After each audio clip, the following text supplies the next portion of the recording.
Мен еще кішкентай кезде бочкада шомылған мен сүйікті нәрсем еді. Вообще бочкада шомылғандар бар ма кішкентай кезінде?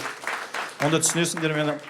И бір күні сөйтіп бочканы дайындап, суын жылған күтіп, дайындап, бүйтіп шомылайын деп жатсам, бүйтіп ағам өтіп бара жатыр да. И бүйтіп өтіп бара жатады да. Макс, білесің ба, бочкада тек чортта шомылады деп кетіп бара жатыр. Оған ол просто фраза. Мен үшін ол депрессия.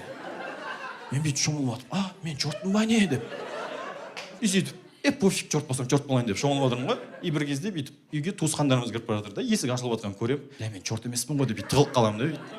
Қазір үйге кіріп кетеді десем, олар үйге кірудің орнына тура қасымдағы тапжанға отырады ғой. Бүйтіп отырмын, аналардың өсектерін тыңдап жатырмын. Бір сағат болды, мама кетеді, маманы өсектейді. Аналар кетсе, аналарды өсектейді. Нұргүл тәте біледі, пиздесе екен деп қоймай ғой бүйтіп. Уже ернім көгеріп кеткен шығып, деп отырмын.